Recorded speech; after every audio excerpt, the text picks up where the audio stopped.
Donc, bonsoir. Bonsoir. Moi, je suis Zouloula et j'ai été invité. Bon, on est là par rapport à l'histoire des Noirs.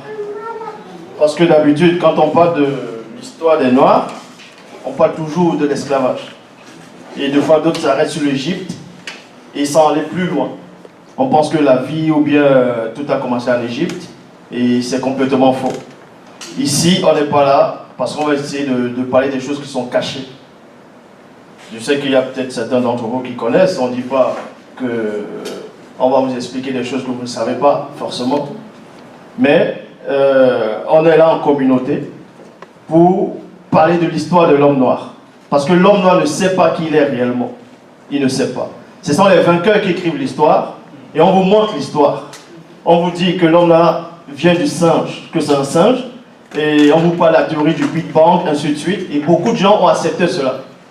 Mais ici, on va vous montrer une autre histoire qu'on ne vous enseigne pas dans les universités, dans les écoles ou bien dans l'histoire. Pour cela, Eli va commencer. Bon, il va commencer. Alors, on va commencer avec l'origine du mot Afrique.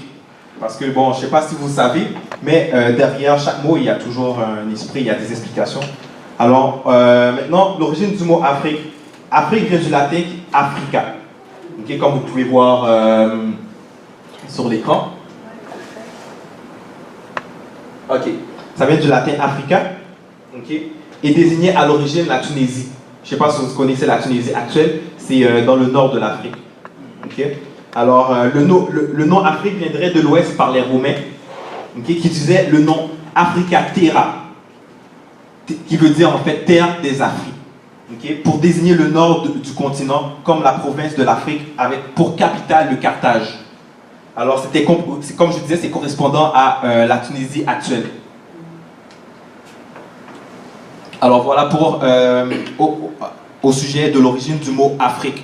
Et puis si vous voyez bien qui est environ dans l'Afrique, si on connaît bien l'histoire, ce sont les Maghrébins qui sont des descendants arabes. C'est eux autres qui sont, on va dire, c'est eux autres qui sont dans le nord de l'Afrique jusqu'à présent.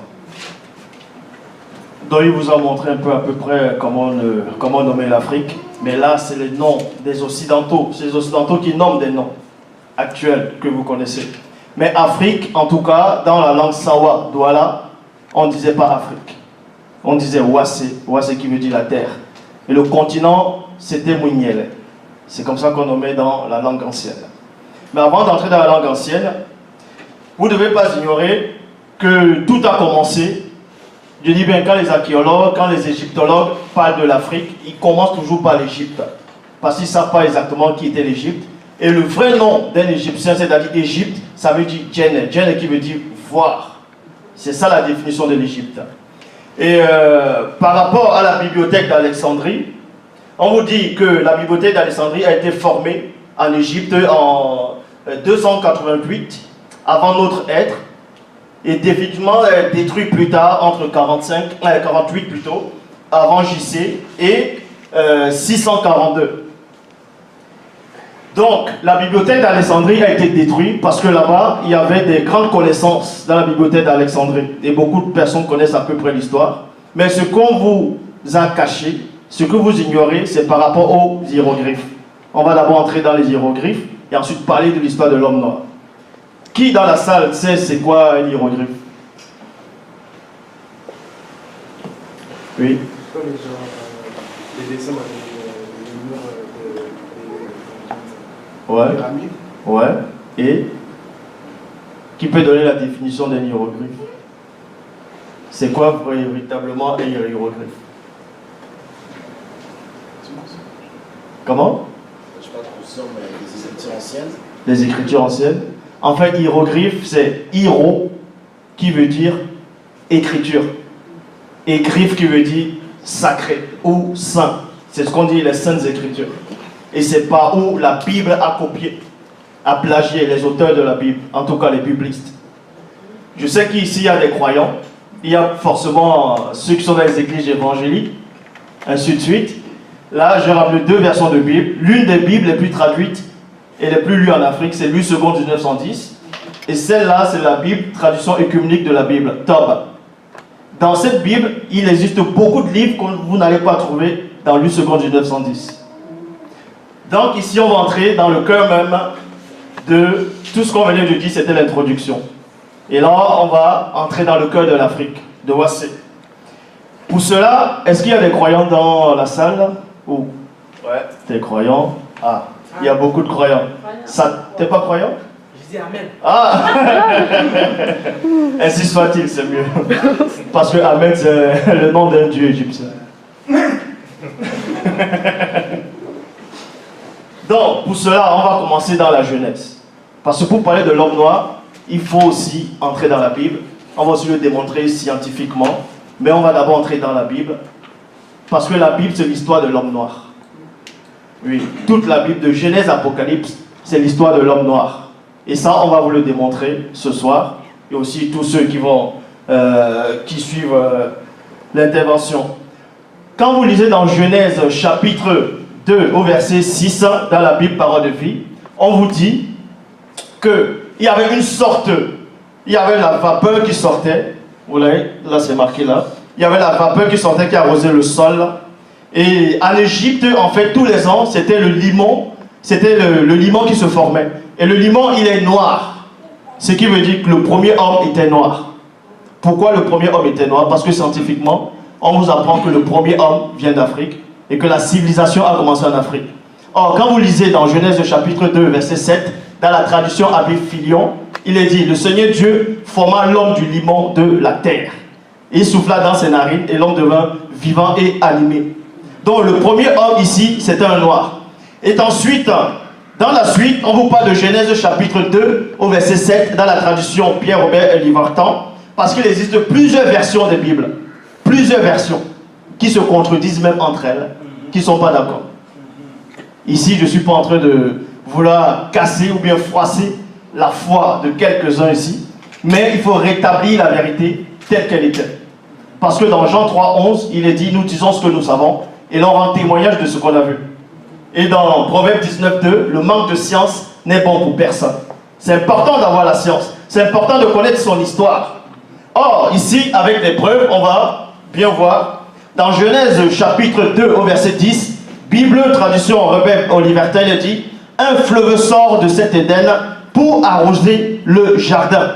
Et de là, il se divise en 4 bras. Le premier fleuve, ça se trouvait à l'Éden. Et l'Éden, c'était où? Parce que dans l'histoire, on vous apprend que c'était en Irak, que c'était hors de l'Afrique, en Éthiopie, ainsi de suite. Or, le jardin d'Éden se trouvait en Afrique.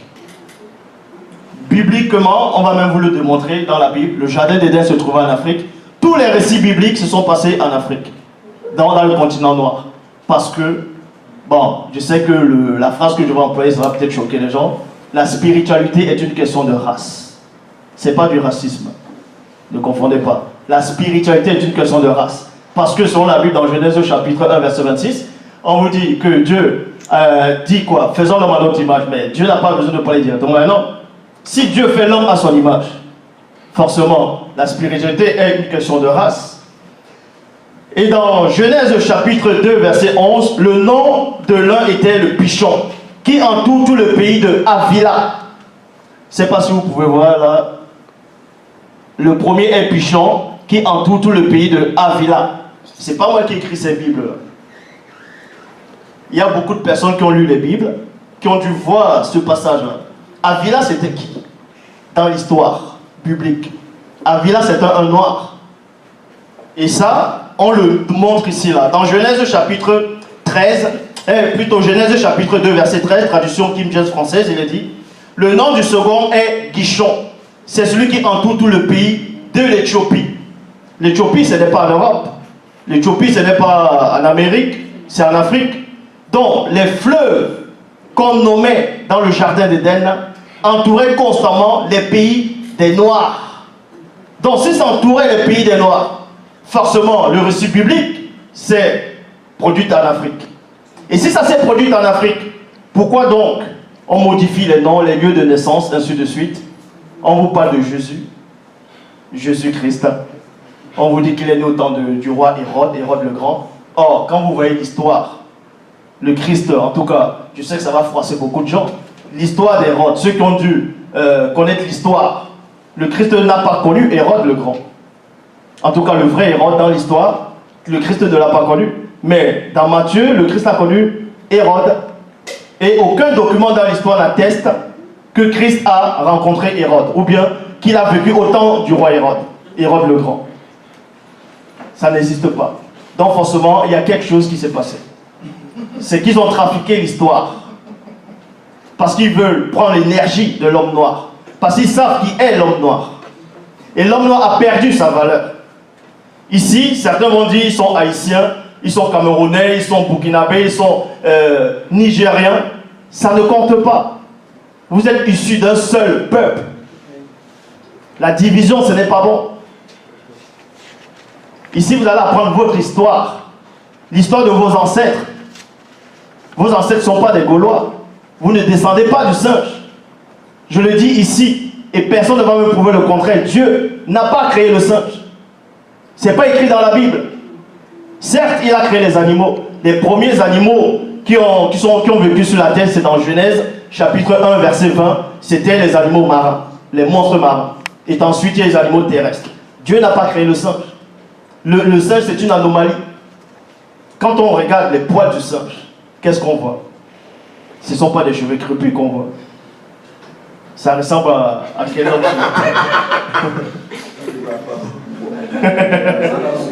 Oui. Oui.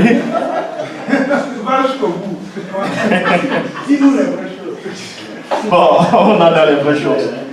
En gros, dans Genèse chapitre 2, verset 13, il est dit, dans la traduction King James française, le nom de la seconde rivière est le Guillon. C'est celui qui entoure tout le pays de l'Éthiopie.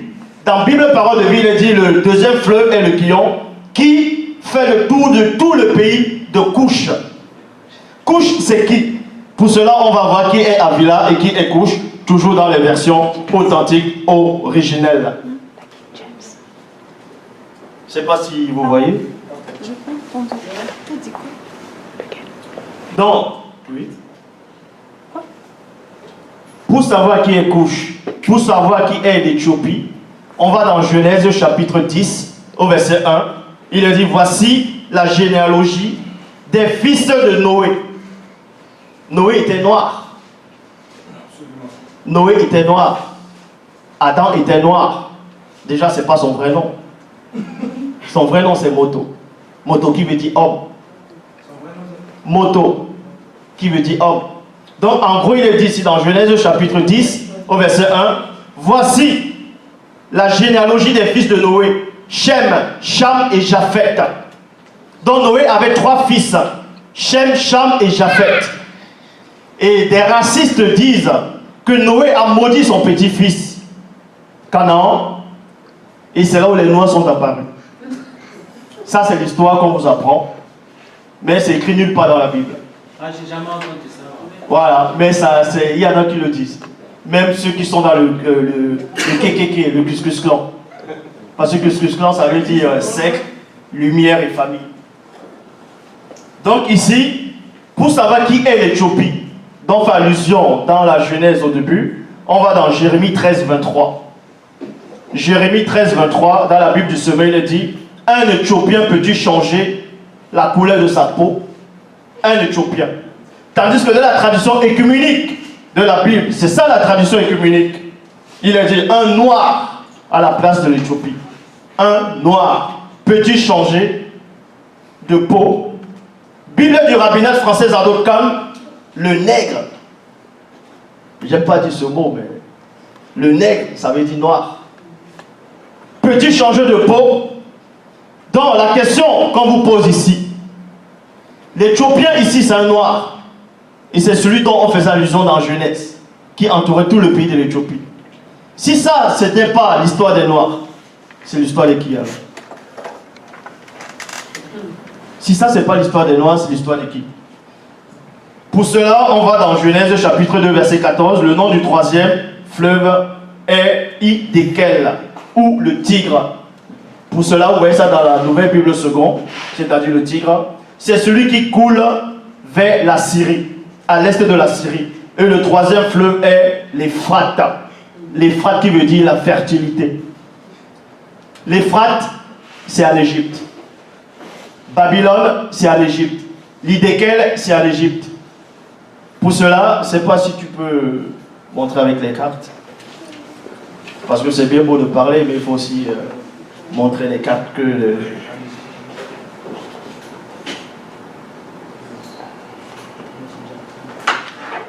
Tu peux tenir. Par contre, ici aussi des cartes.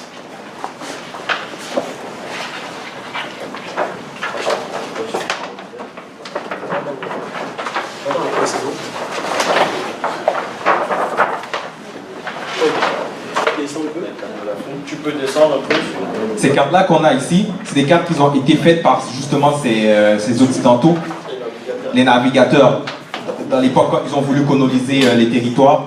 Et justement, c'était, vous devez savoir que c'est au fil du temps qu'ils ont commencé à changer les noms des territoires. Fait que maintenant, dans le map actuel, on ne va pas voir forcément tous ces noms-là. Mais quand on regarde dans les anciens maps, on va voir les noms qu'on peut retrouver dans la Bible, en parlant des cartes du XVIe siècle, des cartes du XIVe siècle, du XVIIe siècle. Toutes ces cartes-là, où il y a, pendant le moment où il y a eu la colonisation, c'est là qu'on peut voir le changement des noms des territoires. Si vous voyez par rapport aux maps que mon frère Marc est en train de passer, vous allez voir les noms des territoires en fait de laquelle on parle.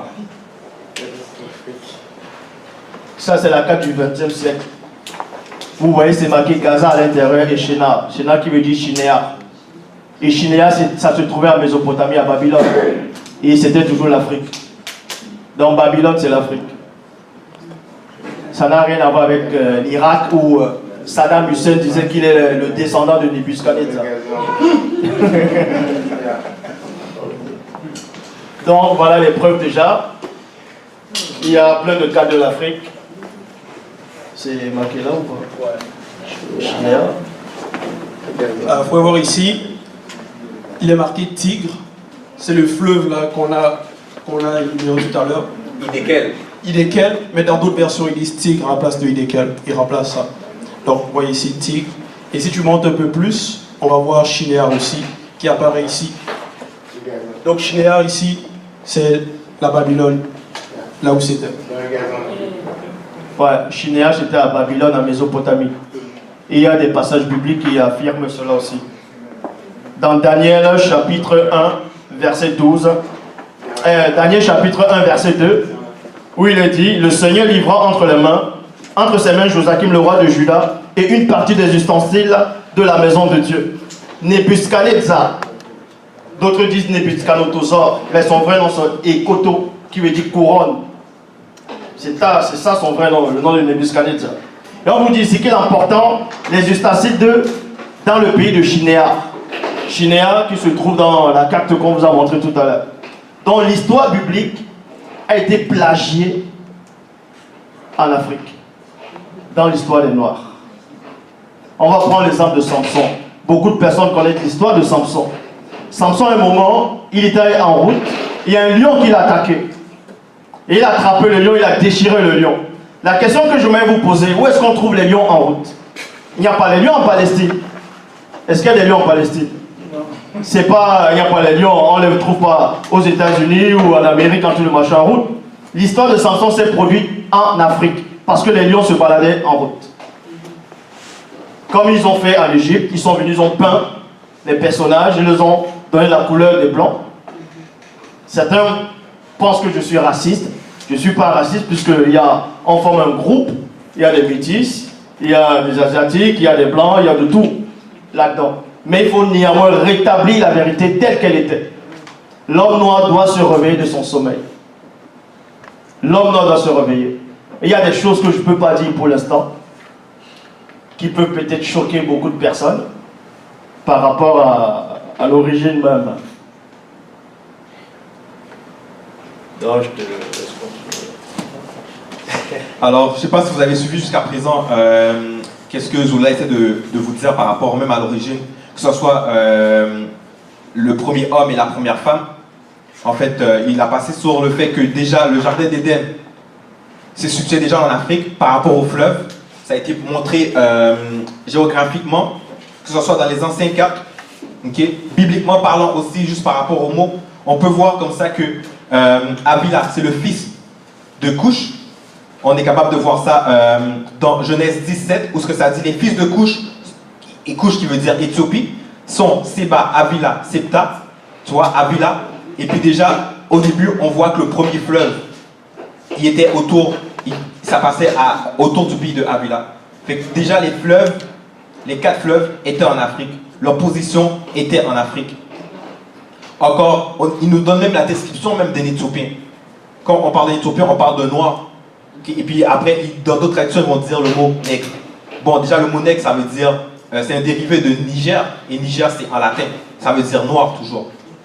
Fait que, dans le fond, déjà par rapport à tout ça, on est capable de voir que déjà dans les récits bibliques, même dans l'Ancien Testament, tout ça vient de l'Afrique. En fait, c'était juste un copie qui s'est passé des récits africains. Pour cela, on va continuer. Je crois que c'était... J'espère que ça ne brise pas la foi par rapport à le plagiat. Bon, l'un des plus grands plagiats encore, dans Genèse, chapitre 3, au verset 1. Là, les pasteurs ne vous parleront pas de ça, de cette histoire. En gros, ils ne vont pas entrer en profondeur. Dans Genèse, chapitre 3, verset 1, il est dit, dans Bible Parole de vie, parmi les bêtes sauvages que le Seigneur Dieu a formées, on vous dit, le serpent était le plus rusé de tous les animaux. Le serpent était le plus rusé de tous les animaux. Beaucoup de personnes vont s'arrêter en surface, sans entrer en profondeur. Pourquoi il est dit ici, le serpent était le plus rusé de tous les animaux? L'origine du serpent, c'est où? Le tout premier serpent qu'on a découvert, c'était où? Ouais, et il va le montrer avec... Je vais lire ici un article. Donc, ça dit, le plus ancien serpent connu est une espèce terrestre. Le nom, c'est l'Aparintophis détraîné, qui vivait dans la région correspondant à l'Afrique du Nord. Donc, le plus ancien serpent qu'ils ont trouvé, qu'ils ont connu, donc ils ont fait des recherches, qu'eux, ils ont découvert, l'un des plus anciens, c'est en Afrique. Et puis, comme il vient de vous dire, et puis la date, c'est de 100 à 150 millions d'années. Et là, vous pouvez vérifier. Ouais, la référence... On a la référence ici, c'est le site, avec... Mais on vous donnera les références. On vous donnera la référence, ouais. Dans le tout premier serpent qui a été découvert, c'était en Afrique. Et le tout premier serpent terrestre, dont fait allusion dans la Bible, c'est dans Genèse 3.1. Ça ne pouvait que se passer en Afrique. Dans ce cas, les biblistes seront en contradiction avec la science. Pour cela, je poursuis. Dans Genèse chapitre 3, verset 7, beaucoup de personnes ont parlé d'Adam et Ève, la chute. D'autres disent qu'ils ont mangé la pomme. C'était pas la pomme. C'était pas la pomme. Non, c'est... Ouais. Et les branhamistes disent autre chose. Que c'était Voilà. Vous voyez ou pas? Mais... Ouais. Voilà, en deux, et on voit bien la forme. Mais ça n'a rien à voir. Ouais, c'est comme les huîtres aussi.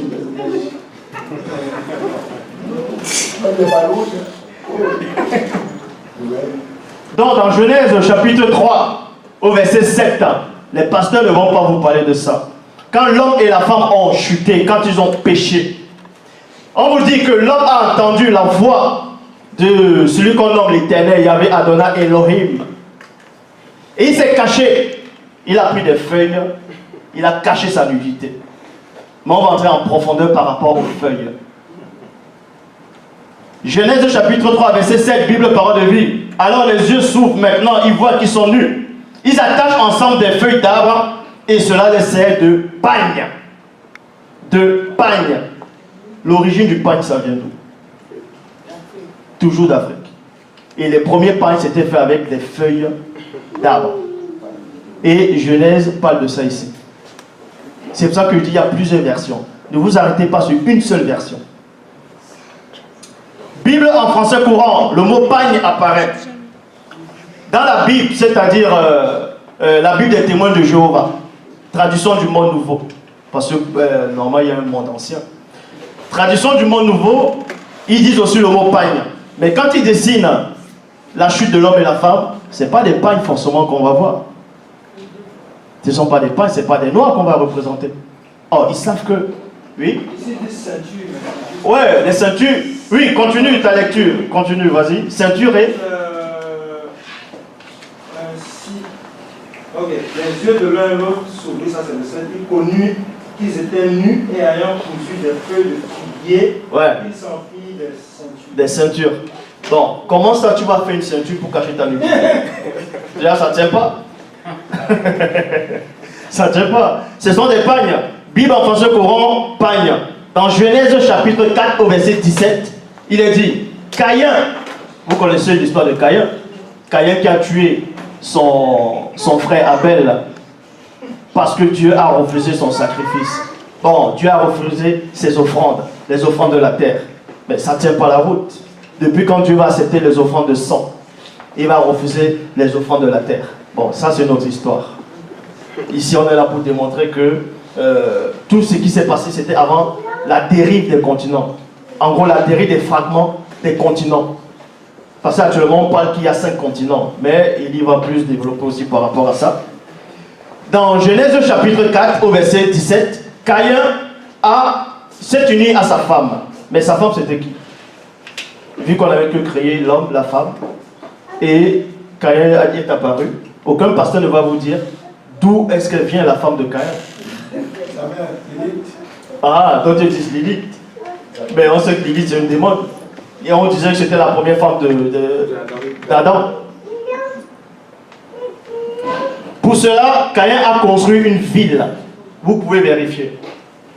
Dans Genèse chapitre 4, verset 17, Caïn a construit une ville. Pour construire une ville, il faut maîtriser les mathématiques. On vous dit que les mathématiques ne viennent pas d'Afrique, que c'est d'autres qui ont apporté les mathématiques, ça c'est faux. Caïn a bâti une ville, il n'était pas à l'école pour apprendre. Pour construire une ville, il faut d'abord construire la maquette, il faut d'abord, on appelle ça comment? Un architecte, non? Il faut avoir des grands, il faut faire des études pour ça. Caïn était initié par rapport à ça. Donc l'homme noir c'est pour ça qu'on dit le berceau de l'humanité. Pourquoi on dit le berceau de l'humanité? Le berceau, un bébé, on met dans le berceau. Dans le premier bébé, on va dire, d'homme, c'était l'homme. Et l'Afrique, c'était ça le berceau, on le met là, le berceau de l'humanité, pour mélanger tout le monde. Et dans la Bible, Pierre revêt au libertin, il a dit, après cela, Caïn a édifié une cité. Parce qu'il avait des grandes connaissances, des grandes facultés. Il n'avait pas besoin de sortir d'Harvard, d'avoir si c'est bac plus 15 pour pouvoir bâtir. Parce que l'homme noir, c'est une question, la spiritualité est une question de race. Ça veut dire que naturellement, il a ça en lui. Vous voyez, toutes les églises, toutes les religions dans le monde, c'est toujours l'homme noir qu'on le voit à fond dans ces religions-là. Parce qu'il a besoin de ça. Il est perdu. L'homme est perdu dans le monde. On fait croire que l'homme noir, c'est un immigré, qu'il faut qu'il rentre en Afrique. Tout ça, c'est l'Afrique. Le monde a été donné à l'homme noir. Il est l'héritier de l'univers. Puisque Dieu, c'est son Père. Là, je vais dire Dieu parce que vous connaissez le mot Dieu. Dieu, ça veut dire l'être supérieur. Ça veut dire divinité. Or, le Créateur est au-delà de la divinité. Est au-delà de l'être supérieur. Parce que Dieu, en tout cas, le Créateur n'est pas un être. Puisqu'on ne peut le concevoir, on ne peut le voir. Si vous voulez réellement comprendre, toutes les entités du grand ordre des choses, ce qu'on appelle dans les Bibles actuelles classiques, les anges, mais les vrais noms, ce sont les Namololoma, pour ceux qui ne savent pas. Les anges, l'armée céleste a ce qu'on appelle l'ADN commun à tous. Et l'homme noir a été fait de cet ADN spirituel. C'est pour ça qu'il est dit, la spiritualité est une question de race. Et l'homme blanc le sait. Si l'homme blanc travaillait comme l'homme noir, dans les champs de coton, dans les cacao, il ne serait plus là. Il ne serait plus là. C'est pour ça qu'ils avaient besoin de logement. Voilà. Parce que c'est un travailleur, c'est un dur. Et dans Genèse, dans la cosmogonie, c'est une autre version, traduction Fabre Olivette, la cosmogonie. Dans Genèse chapitre 4, verset 17, il est dit, Caïn a édifié un circuit féerique, une enceinte fortifiée. Vous pouvez taper la définition, vous allez voir qu'il y avait de l'électricité dedans. Donc, il connaissait le mystère de l'électricité. Il a bâti tout ça, tout seul. Bon, avec ceux qui étaient là avec lui. Et dans Genèse chapitre 8, au verset 4, dans l'U seconde 1910, l'une des versions les plus traduites au monde, on vous parle du récit de Noé. On vous parle de l'histoire de Noé.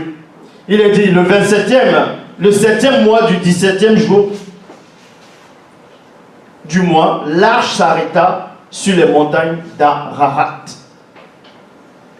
Et c'est ce que les archéologues essaient de vous dire à chaque fois, qu'on a retrouvé l'arche, les anciens, sur le mont Ararat. Et il va vous expliquer c'est où se trouve le mont Ararat. Ok.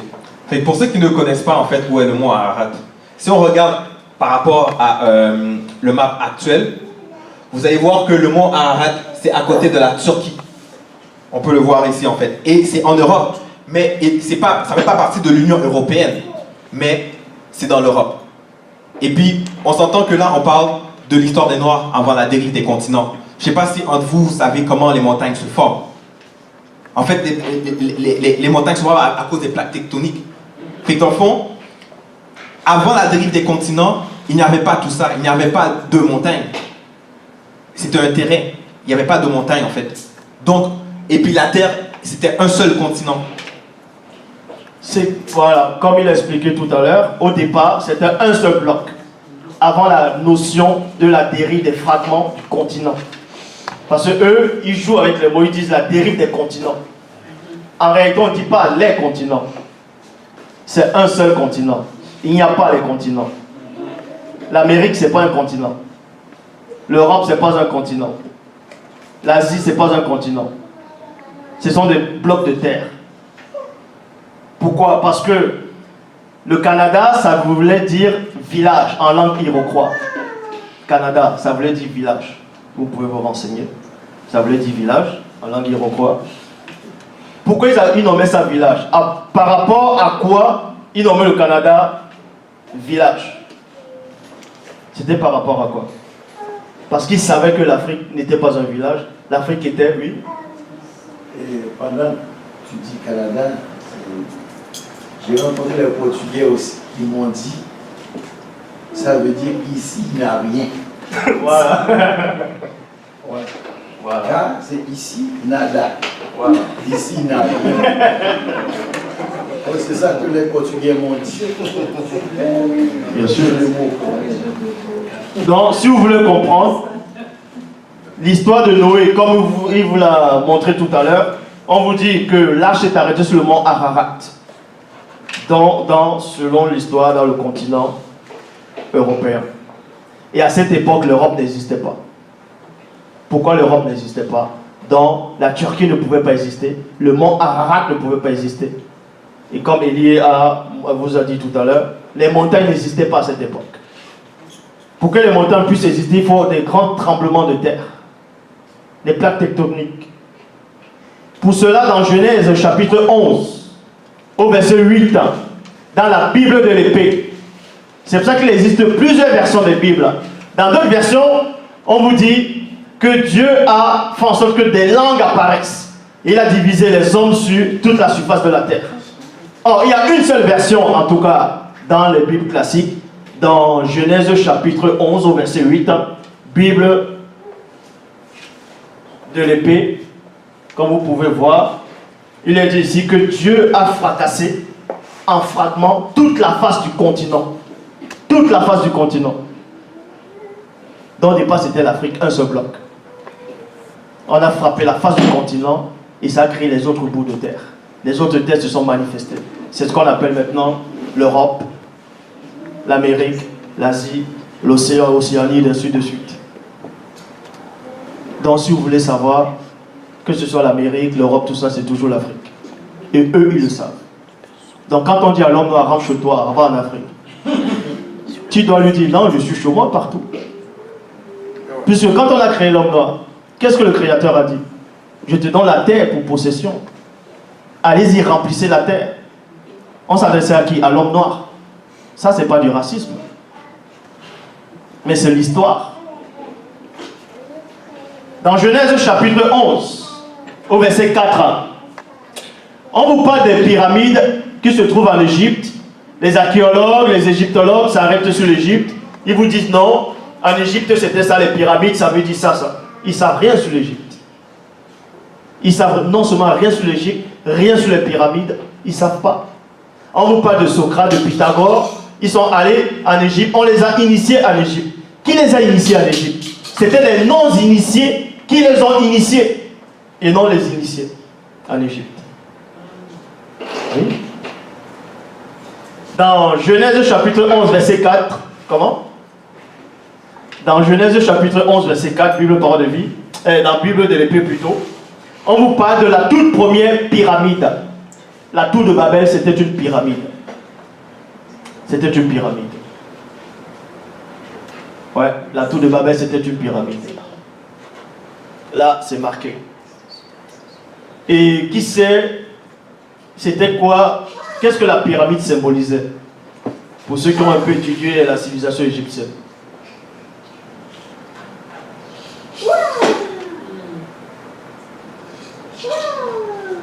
Non?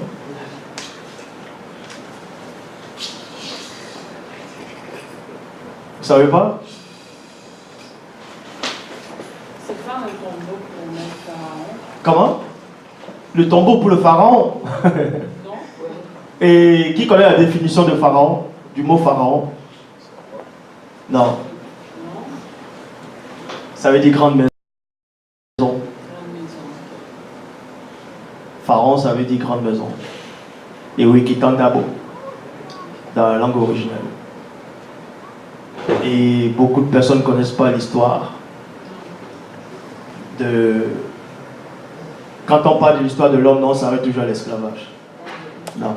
Il existe plusieurs sortes d'esclavage. L'esclavage mental, intellectuel, moral et spirituel. C'est pas seulement physique.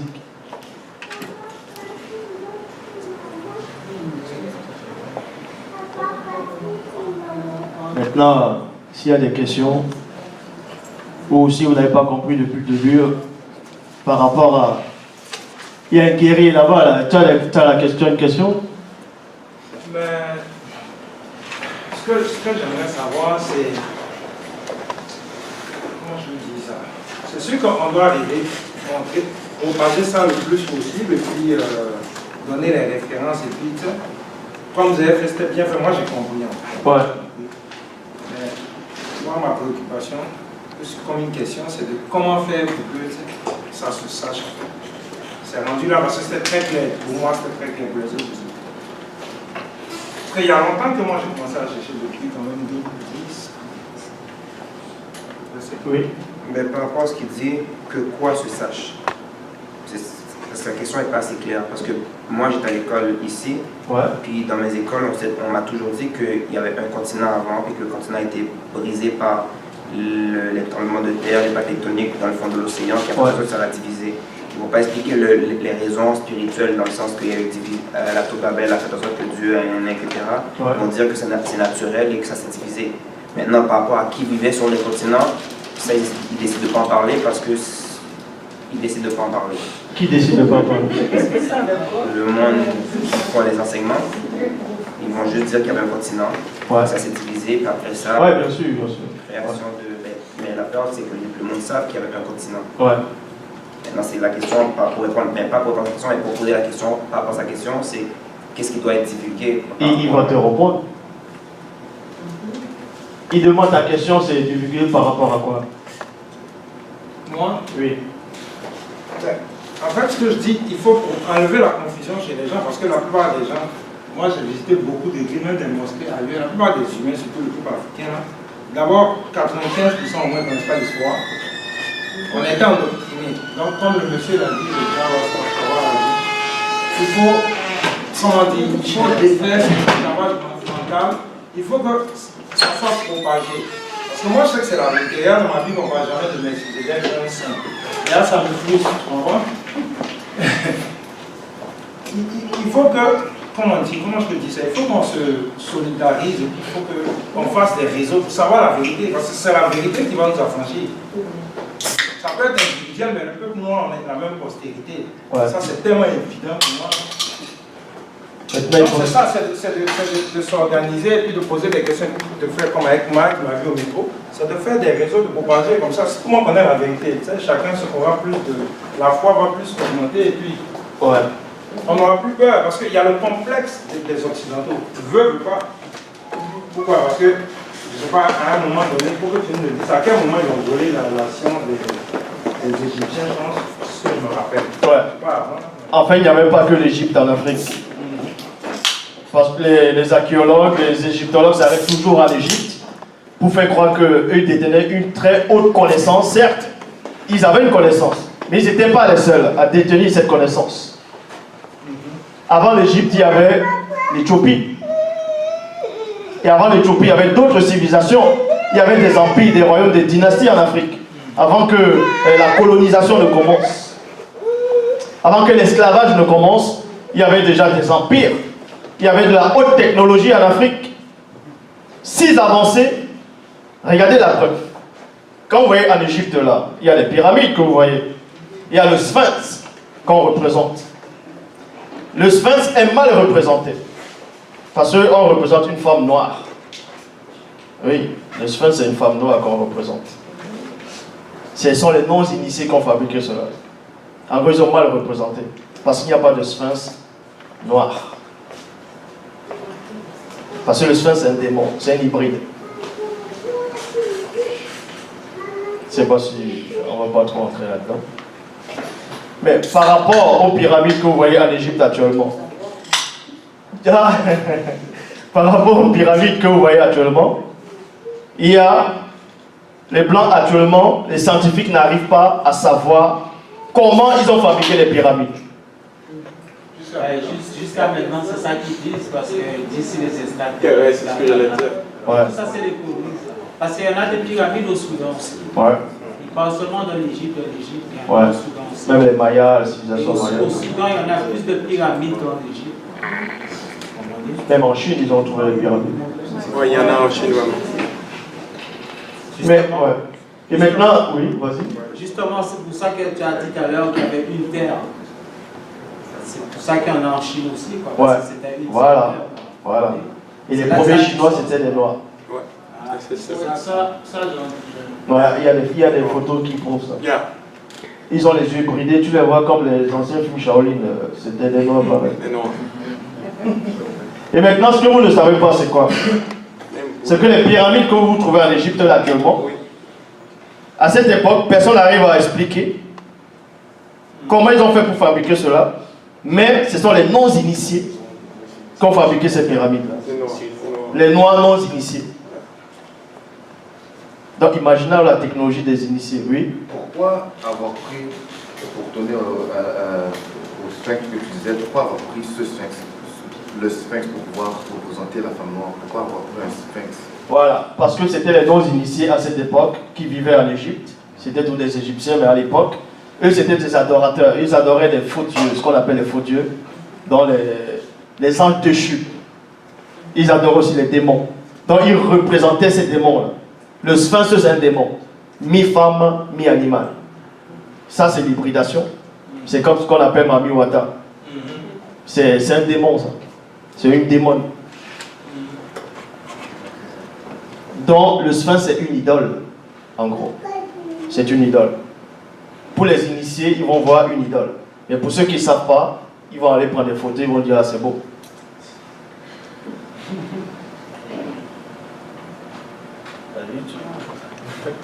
Ouais, en fait, on continue.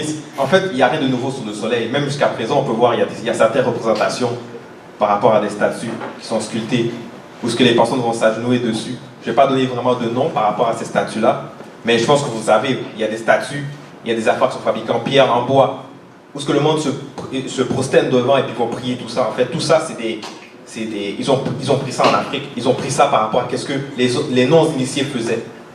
Et c'est pas nouveau en fait. C'est vraiment pas nouveau.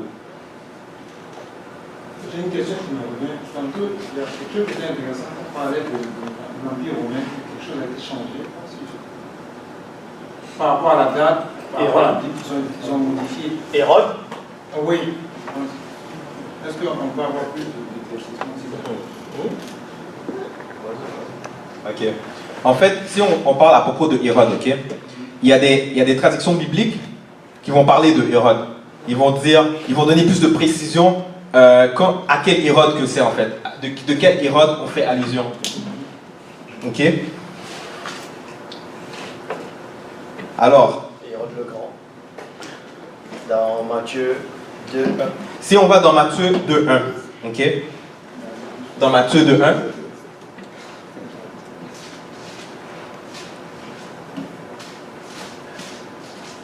Yes. Yes. Ok, dans Matthieu 2:1. Ah, ok, parfait. Dans Matthieu 2:1, si on va dans la Bible de la liturgie, ça va dire Jésus était né à Bethléem en Judée au temps du roi Hérode le Grand. Ça veut dire Hérode le Grand. Et ça veut dire or, voici que des mages venus d'Orient arrivèrent à Jérusalem. Alors maintenant, si on va encore même dans Bible, parole de vie, ça va dire la même chose. Ça va dire Jésus naît en Bethléem en Judée au moment où Hérode le Grand est roi. Ça veut dire au moment, il vivait. Dans la Bible, il nous fait comprendre qu'il vivait. Oui. Et roi. Alors des sages vinrent de l'Est et arrivèrent à Jérusalem. Maintenant, si on va par rapport à les recherchistes, ceux qui étudient l'histoire, ceux qui vont étudier par rapport à les preuves, les archives qui va démontrer en fait compte genre l'existence d'une personne, eux autres ils vont dire Hérode le Grand, qui est fils d'Antipater, est né à Escalon en 73 avant JC et mort à Jéricho 4 ans avant JC. Alors, regarde bien, j'arrive. En fait, ça dit, regarde bien, on dit que JC est né à Bethléem au temps du roi Hérode. Ok? Ça, c'est ça qui est écrit dans les Écritures saintes, du roi Hérode. Et c'est dit Hérode le Grand. Quand tu regardes dans l'historie normale, ça dit Hérode le Grand est né en 73 avant JC et il est mort 4 ans avant JC. Il est roi en Judée 37 ans avant JC et à sa mort 4 ans avant JC. La date 0 là qu'on met là, le moment qu'on dit qu'il y a eu l'an 0 là, c'est par rapport à la naissance même de Jésus. Ok? Alors, si Hérode le Grand est mort 4 ans avant JC, alors est-ce que c'était lui qui était roi dans l'époque où ce que JC était là? Bonne question. Alors, maintenant si on continue, ça dit encore, ok? On va continuer un peu. Ça dit dans Matthieu 2, 19 à 21. Après la mort d'Hérode, voici que l'ange du Seigneur apparaît en songe à Joseph en Égypte et il lui dit, lève-toi, prends l'enfant et sa mère et retourne au pays d'Israël, car ils sont morts, ceux qui volaient à la vie de l'enfant. Ça signifie qu'il fait allusion à Hérode le Grand, qu'il est mort. Après maintenant, je continue. Ça dit, Joseph se leva, il prit l'enfant et sa mère et rentra au pays d'Israël. Genèse 2, verset 22. Ça dit, Nouvelle Bible seconde, ça dit, mais il a pris Archélaüs, juste pour encore mettre plus de preuves par rapport à que c'était vraiment Hérode le Grand, ça dit, dans la Bible, ça dit, mais il a pris qu'Archélaüs était devenu roi de Judée à la place d'Hérode, son père. À la place d'Hérode, son père. Ça ne dit pas son arrière-grand-père ou bien ça ne dit pas son fils, ça dit son père. Il eut peur de s'y rendre divinement en averti en rêve et se retira en Galilée. Si on se renseigne encore par rapport à les archives, par rapport à l'histoire, ça va dire que Hérode Archélaos, ou bien Hérode qui est Archélaüs, okay, qui est fils aîné d'Hérode le Grand, gouvernait la Judée, la Samarie, l'eut d'aimer de 4 ans avant JC, donc avant même la naissance de Jésus. Ok? Il gouvernait 4 ans avant JC, à 6 ans après JC, avec le titre d'Andénarque. Ça, vous êtes capable de trouver ça facilement sur Internet quand vous êtes capable de faire les corrélations comme il faut en fait. C'est que dans le fond, qui a raison? La Bible, déjà on vous a montré que la Bible, ça vient des Noirs, puisque justement hiéroglyphe, écriture sainte, la Bible, cette écriture. Bon, déjà, comme je disais, qui a raison? Les historiens ou ceux qui ont écrit la Bible? Pendant qu'on sait très bien que les historiens, ils viennent avec des preuves. Ils viennent avec des actes. Dans cette époque-là, il y avait des archives qui attestaient la naissance de personnes. Tu vois? Mais pourtant, dans l'histoire, on n'a pas d'archives quant à la naissance de JC. On est capable de trouver anciennement, par rapport à l'histoire, même des philosophes grecs qui existaient même avant JC avec des dates précises. Mais pourtant, on n'est pas capable de trouver l'attestation que JC était né en l'an 0. Fait ça, c'est juste pour vous montrer. Ce que j'ai compris, c'est sûr que Jésus était noir. Moi, je n'ai pas dit là-dessus. Bon, si tu veux tout savoir, Jésus n'a pas existé. Mais le vrai Christ a existé. C'est la différence. Ok, là, je suis d'accord. Ouais. Parce que le Jésus blanc aux yeux bleus, c'est César de Borgia. C'est celui qu'on a inventé, on dit qu'il est arrivé il y a 2000 ans. Et quand tu vois les autres Christ antérieurs, il y a Osiris. L'histoire d'Osiris remonte, est plus ancienne que la Genèse même, que la Torah. Donc qui c'est qui a plagié? Qui a copié? Plusieurs civilisations ont copié le Christ. Il y a eu Dionysos, Attis, Osiris, Horus, d'autres. Bouddha était à peu près pareil. Krishna. Il y a eu plusieurs. Mais qui était le vrai Christ? Dans Genèse, oui. Ah, t'as pas de question. Déjà, le vrai Christ, c'est un noir. Le vrai Christ, c'était noir. C'est pas du racisme. Parce que si celui qu'on appelle Adam était noir, si Noé était noir, si les prophètes étaient noirs, ben, Christ, forcément, il va être quoi? Il va être noir. Jusqu'à présent, il n'y a aucun pasteur qui m'a prouvé le contraire. C'est le même ADN. T'as des questions? C'est quoi la différence entre Christ et Jésus-Christ? Bon, le Christ, ça veut dire ouin. David, lui aussi, c'était un Christ. Christ, ça veut dire ouin.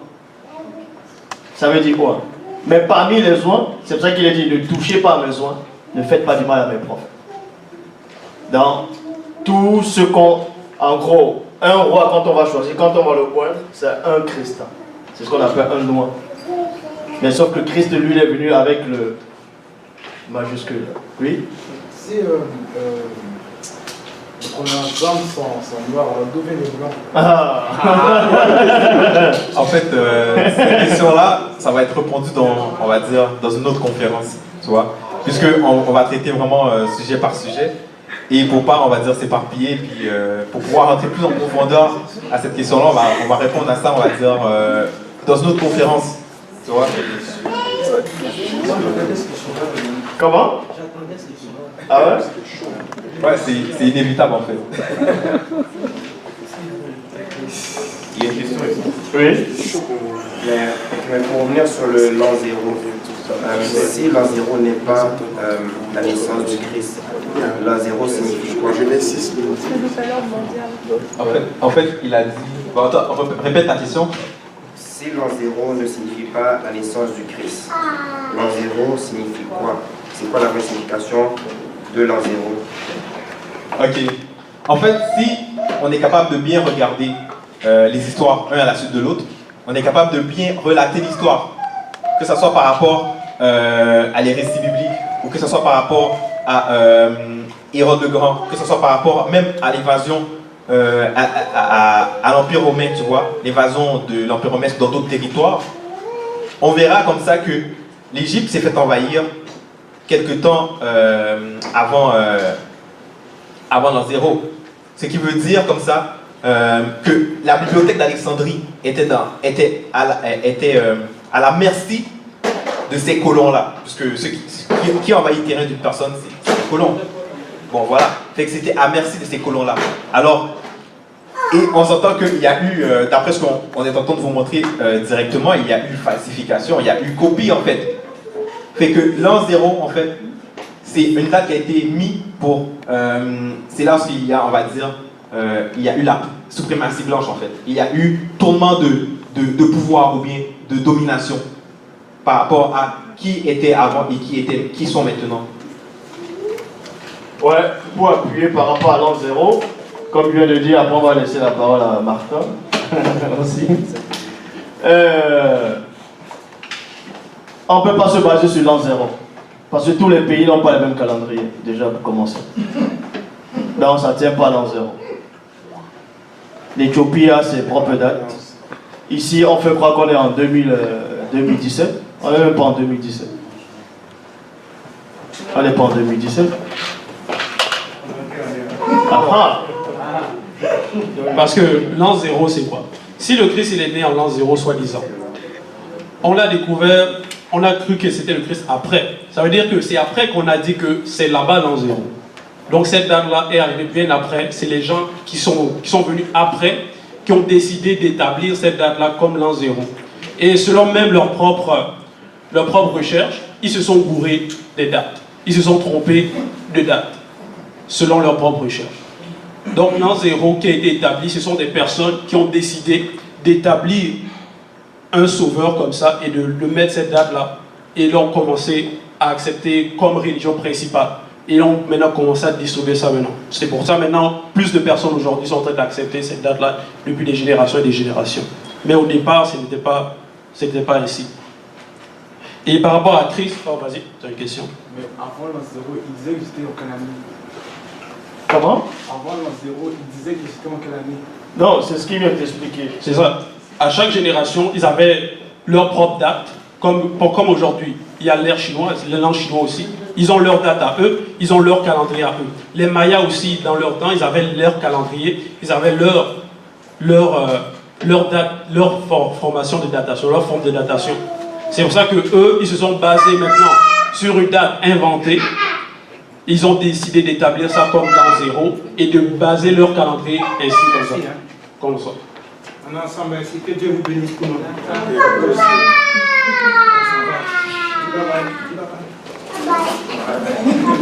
Merci, hein. C'était vraiment. T'es pas seul, hein? On est ensemble. Ouais.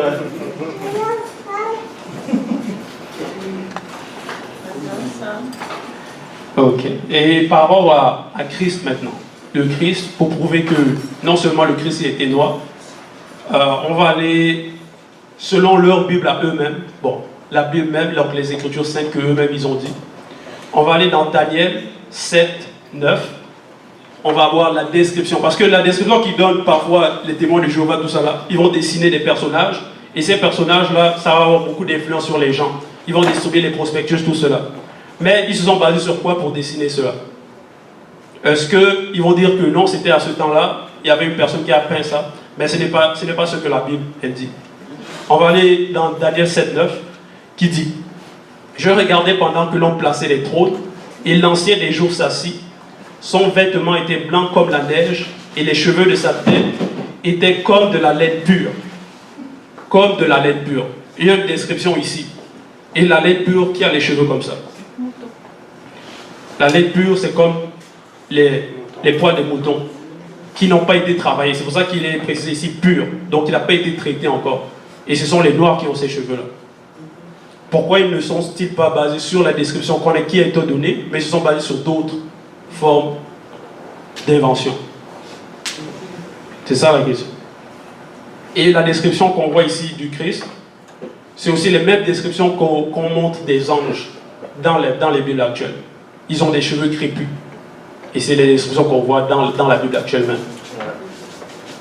C'est pour ça qu'il a été dit que la spiritualité est une question de race. Parce que là, c'est le Christ, c'est le spirituel qu'on a te présenté. Il a des cheveux crépus, la laine pure. Et quand vous lisez même l'Apocalypse chapitre 1,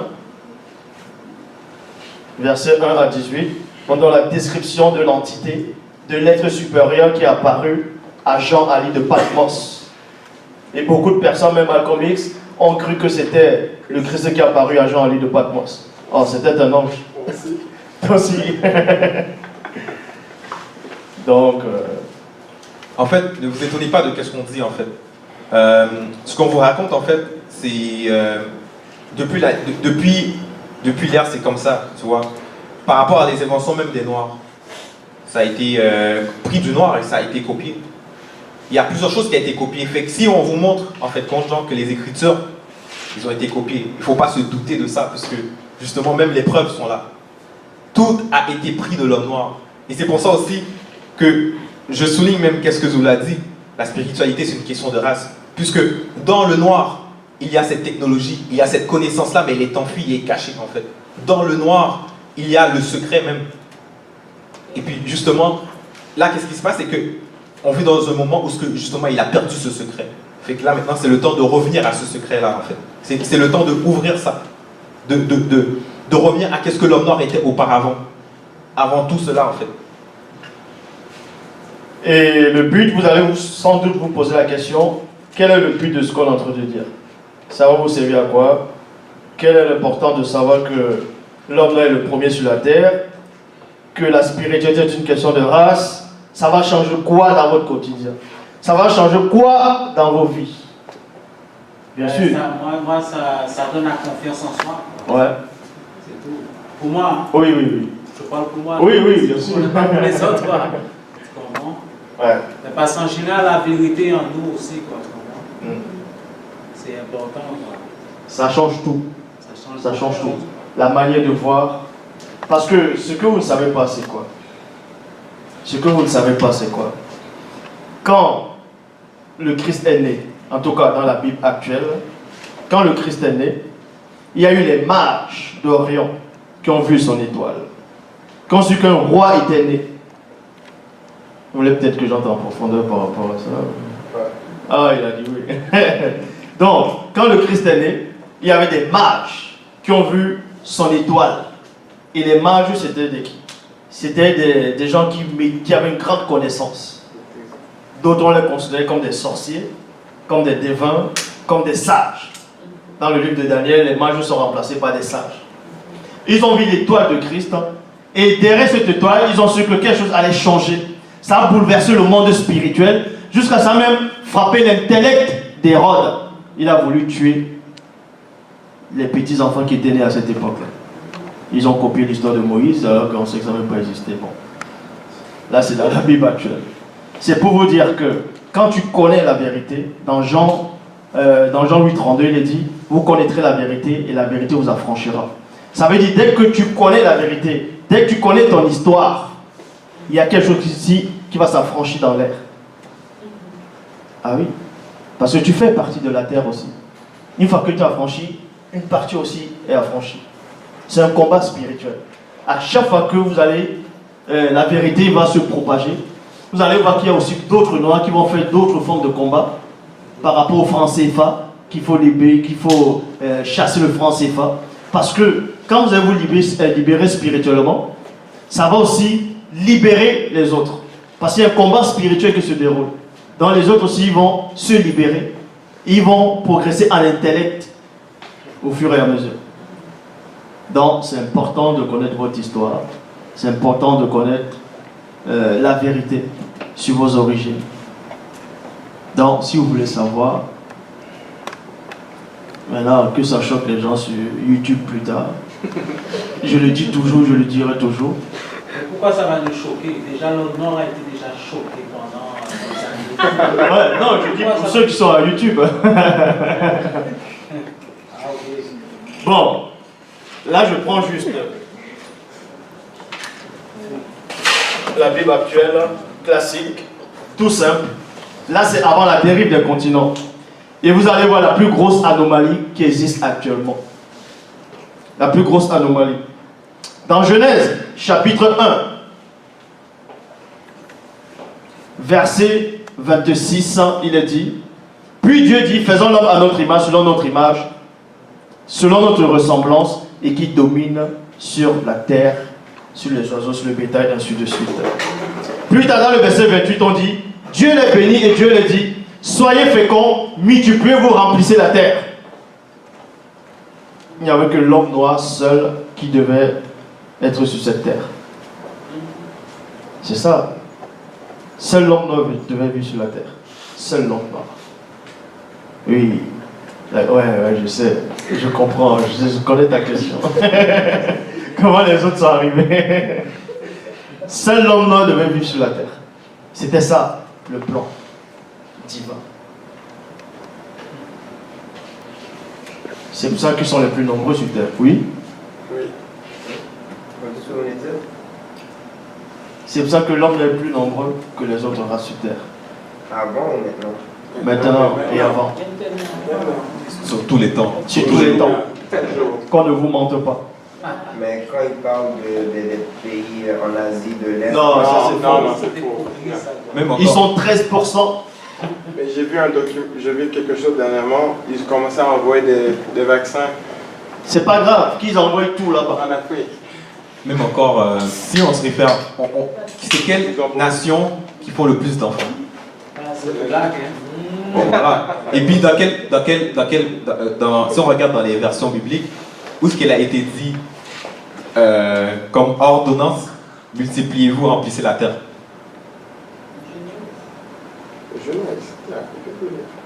Genèse 1, 28. Mais, parce que... Comment je peux dire ça?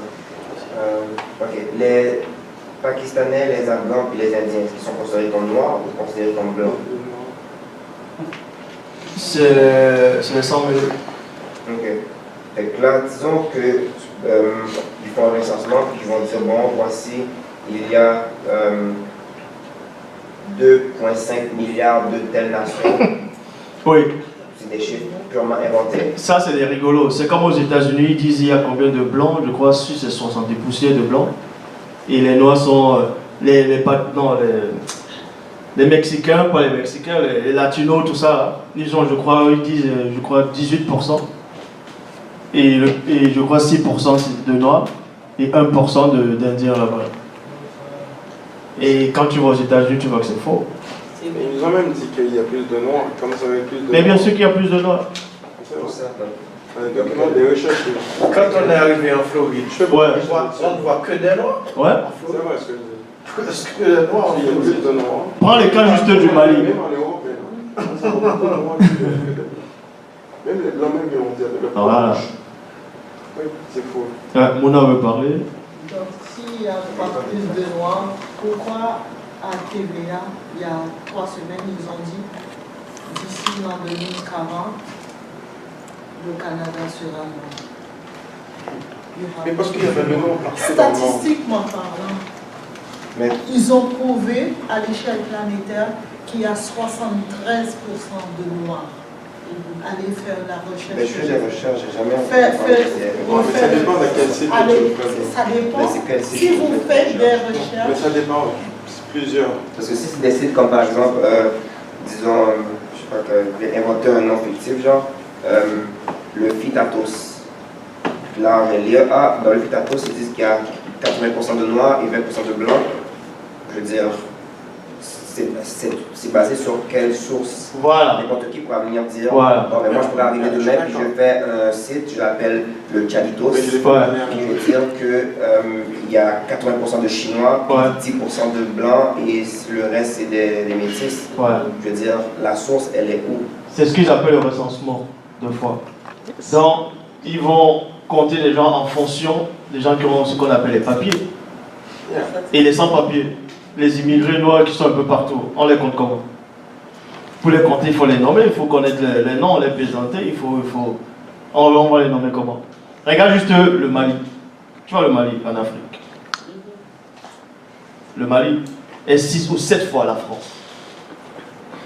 La taille. Non, la France, elle est... Il y a un qui te dit même que soit le pays le plus peuplé en Afrique, c'est le Nigeria. Partout où tu vois, il y a des noirs. J'étais partout déjà. Il y a des noirs partout.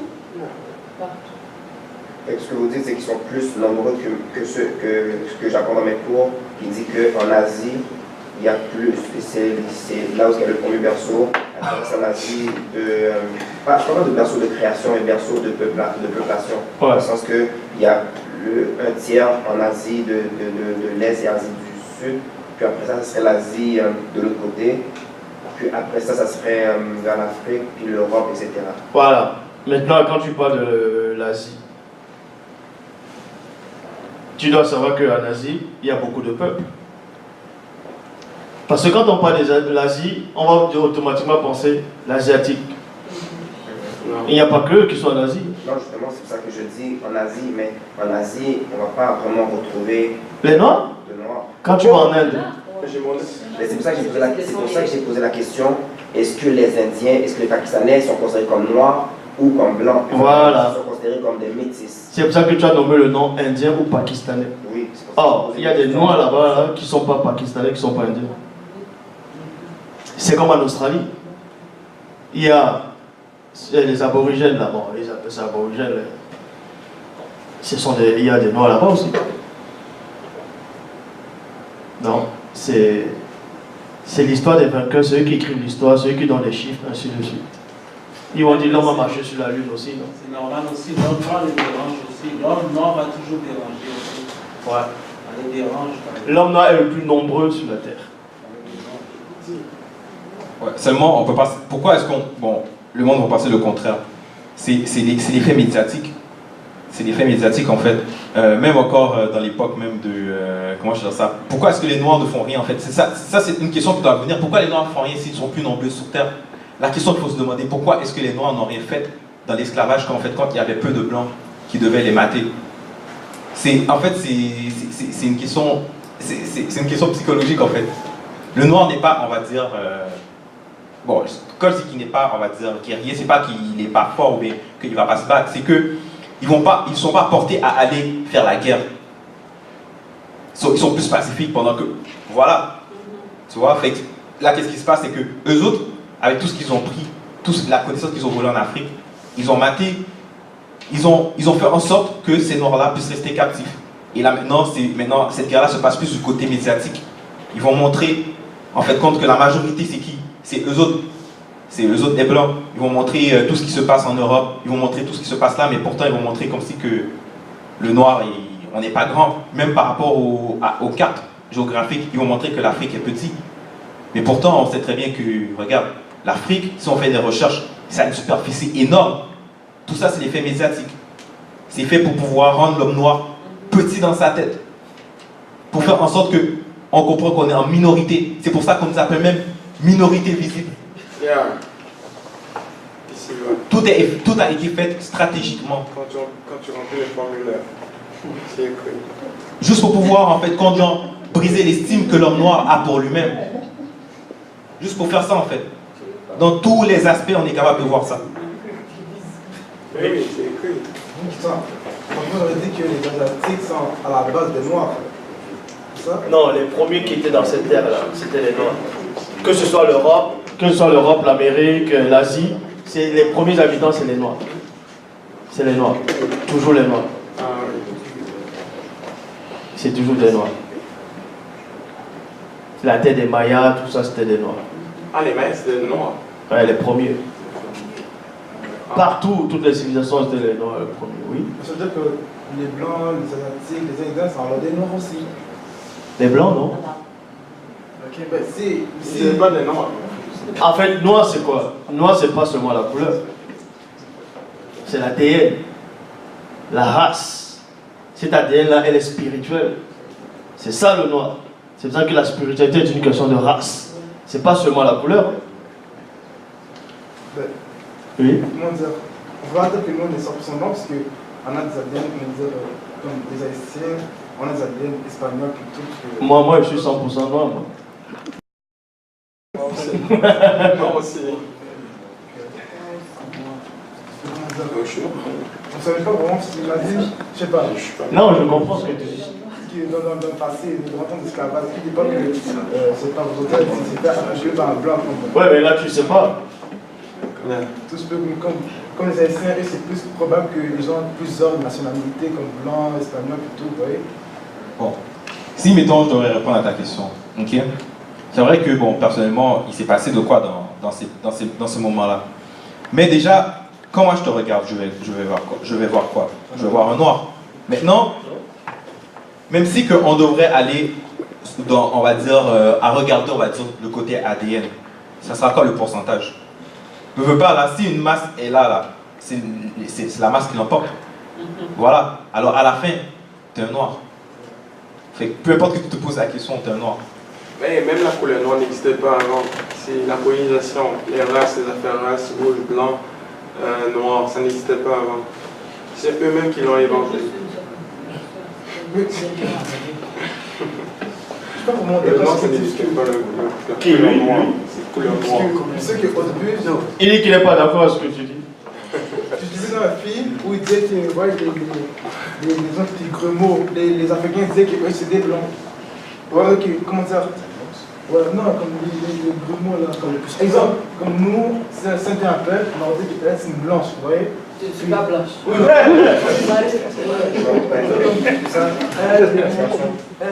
on dit que c'est des blancs, on les aurait pas aimés. Toi, quand les blancs venaient d'arriver, on les disait que c'était des blancs, vous voyez? Les blancs, on les voyait comme des noirs. C'est pour ça que, selon moi, tu dis que la fin de couleur est venue avant que les blancs soient là. Ouais, je vois. Bon, dis-toi que le premier homme est noir. Il y a un. La première femme, elle est noire. Ses enfants, c'est des noirs. De Genèse 1. De Genèse chapitre 2, verset 7, c'est le premier homme. Jusqu'à Genèse chapitre 5, au verset 32, on parle de Noé et ses enfants. C'était que des noirs. Il y avait déjà des empires, des civilisations, des royaumes, des dynasties. De la haute technologie, c'était que des noirs. Ça fait plus de 3000 ans, c'était que des noirs sur Terre. Donc maintenant, la différence de la couleur. Tu peux être un tout petit peu clair que l'autre. Ça ne veut pas dire que l'autre n'est pas noir. Être noir, c'est d'abord l'intérieur. C'est comme ce qu'on appelle les entités spirituelles, les anges. Quand on va voir dans la Bible actuelle, on parle d'un ange, on va peut-être dire Gabriel, que Dieu a envoyé Gabriel. Gabriel, on va dire c'est un homme.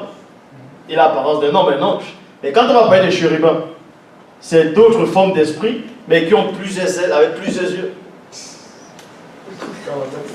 Donc, ça diffère l'apparence, mais sauf que c'est une seule et même race. Parce qu'ils viennent d'une seule source.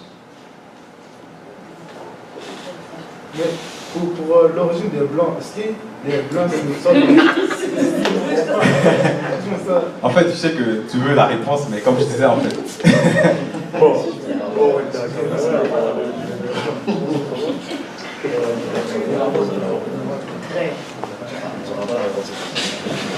Et il a une question.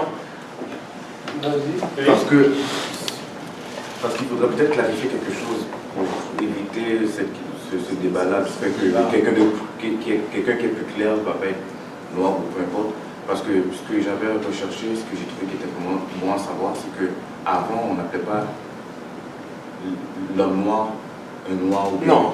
On l'appelait, il y avait un nom spécifique pour parler du vrai humain. Genre. Du vrai? Du vrai humain. On ne disait pas humain avant. Humain. Mais non, je sais. Mais pour parler du vrai humain, on les appelait Moto, bon, c'est ça exactement. Moto, ça veut dire homme. Homme, exactement. Fait, pourquoi ne pas expliquer ça, puis quand on va parler de l'homme noir, plutôt dire moto, comme ça le monde va pouvoir bien s'animer. Voilà, ça c'est une bonne question, parce que la question que tu as posée c'est intéressant, et la réponse que je vais te donner c'est aussi intéressante. Ce que tu viens de dire là, c'est entre initiés.